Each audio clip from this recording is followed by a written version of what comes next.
Hi everyone, Marches here and welcome to the channel. For all of you who are new here, please don't forget to click the subscribe button and the notif bell in order to be notified for my newest videos. And thank you for dropping by and thank you for your time in watching my videos. I hope you will like it. Today, I'll be comparing the all-new PG4s with its predecessor, the PG3s. So let's find out which one is better. Let's go. If you want to see a more detailed review of each of these sneakers, I will put up the link here or in the description down below. For the PG4s, I have the initial review up already, and also for the PG3, the full performance review of it. So now let's start off with the uppers of both sneakers. Starting off with the PG4's upper, it has dual layer. It has a net outer layer plus a neoprene-like material, one booty upper as an internal layer or inner layer, and the lacing system is between the mesh fabric and the neoprene material, and it has a standard lacing system. PG3s also have a mesh upper with some synthetic leather depending on the colorway that you'll be getting. I had the NASA colorway. I actually sold them just last week, and the upper of the NASA has mesh and some synthetic leather all over the sneaker, and I would say performance-wise, both have very supportive upper, although this doesn't have the wings that the PG3s has. But the lacing system, if you can see these straps over here, these are the lacing system. It goes where the strap of the PG3s are. So if you want lockdown on the same spot, you can also do that. Just tighten up that spot there and you're good to go. And I think one of the improvements that they made with the PG4s is they widen up the lacing system, because in the PG3s, the lacing system was just up here, while the lacing system of the PG4s goes up to the forefoot area of the sneaker, which I think will give you the maximum support you will need. As for support wise, I would say it's pretty much equal, just depending on what size you'll be getting, so be careful, and we'll talk about sizing later on. First, let's talk about the durability of the sneaker. I would also say it's pretty much the same. Even though this is a dual layered upper, this upper is pretty thin and there's no fusing around the toe area. PG3s have some fusing around the forefoot area, so I would give it a tie, and I was quite surprised with this one. I thought it will be very flimsy, but once you're laced up, it won't be moving that much because of the cushion goes up and cradles your foot. It helps in the support laterally and medially. As you can see in the medial side, it goes up more there. On the lateral side, you cannot see it, but you're kind of resting in this blue line here of the PG4s. So I think that will help in the durability, so it will prevent your foot from sliding off laterally especially, and you're very well caged around the sneaker. While the PG also has that cradle effect on the foam, so I would say it's pretty similar with the PG4s. It has this fused triangular pattern near the midfoot area to give you extra support, especially when you're crossing over or doing sidestepping. And now moving on to the back part of the sneaker. For heel support, lockdown, and ankle protection, I would say ankle protection wise, I would give a little edge on the PG4s because material wrapping around your ankle is a little bit higher compared to the PG3s, and it's a little bit thinner. This one is really well cushioned around the ankle, so I would say this has a slight advantage on ankle support. This one is more padded, which is more comfy around the heel and ankle area.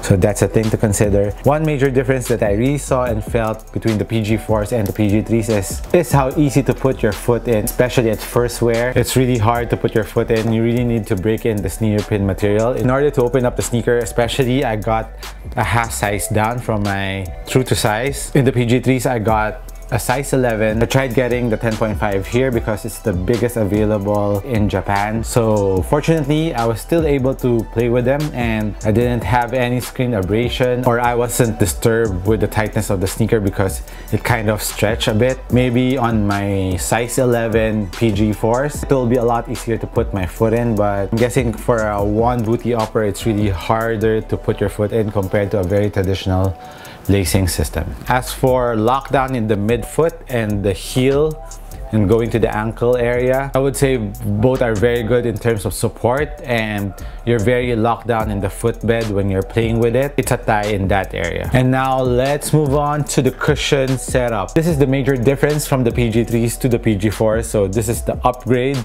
that they made. This is the huge upgrade that they made. As for the cushion of the PG3s, as you know, there's a 4-foot zoom in it, which is not that big, while on the heel it's just the Phylon material.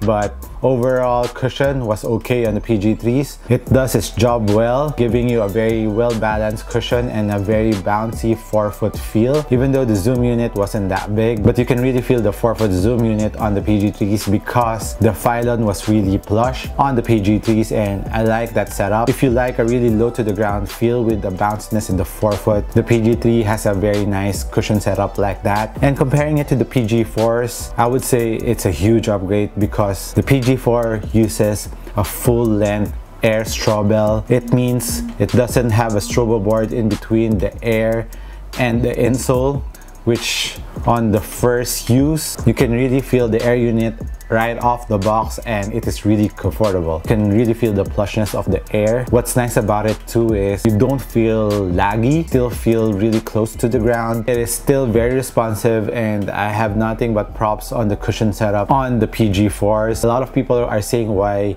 Nike didn't just use the full-length zoom strobe bell, and I think zoom strobe bell or the zoom unit, the full-length zoom unit, is more expensive than air. The difference is just a little bounciness. The full-length zoom is bouncier compared to full-length air. It really didn't disappoint me, even though I really love the cushion setup of the KD12. Trying the PG4s, the full-length air strobe bell also gives you that feeling, slightly lesser bounce, but impact protection for the 4-foot to the heel is amazing on the PG4s. Also, it didn't sacrifice the responsiveness of the sneaker.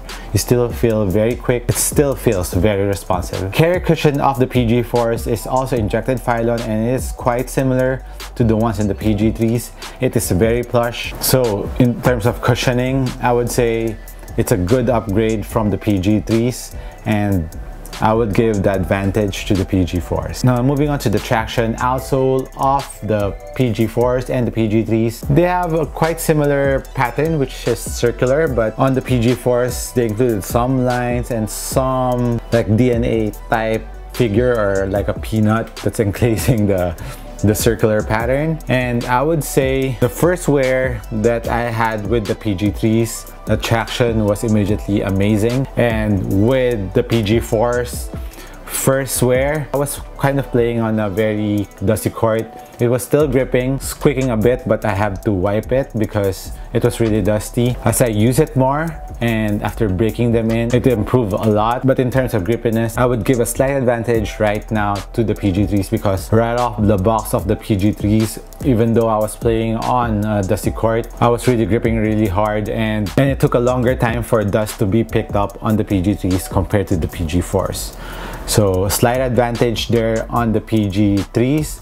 And as for the rubber compound, I would say it's pretty much the same. It's on the normal side of hardness. It's not really hard and it's not that soft either. I haven't played with this outdoors, but the rubber is kind of thick, so I think it's safe to be played outdoors. In terms of sizing, I would still recommend going true to size on both sneakers if you're a regular footer. And if you're a wide footer, watch out for these sneakers, either the PG3s or the PG4s. Both of them have the same shape, so it's kind of narrow. It's better to try them in stores. And for the wide footers, if you have the PG3s, go with the same size with the PG4s, and I think you're safe with that. In terms of pricing, both are priced the same, 5,800 pesos here in the Philippines, and it varies from one country to another. Like for example, my pair, I bought it in Japan. It's more expensive by 500 pesos, even if there's no more tax, so it's really cheaper here in the Philippines to buy the PG4s. But there's a lot of PG3s on sale right now. Older colorways are on sale in some outlet stores here in Manila. So if you're more on a budget, you're very safe with the PG3s. It's one of my favorite sneaker of 2019. But if you want to try a full-length air straw bell, when cushioning is one of the most important thing when choosing a sneaker, you have to try the full-length air straw bell. I really love the impact protection all throughout the sneaker, and I guarantee you will surely love the full-length air straw bell, and your knee will really thank you for it. That's it on my comparison between the PG4s and the PG3s. Let me know if you have any more questions about the sneakers. Please watch the video first before asking a question. A lot of people have been commenting first before watching the video, so hopefully you watch the video first before asking me the question that I answered in the video. And this has been Marches. Once again, thank you for watching. I'll catch you in the next one. Cheers.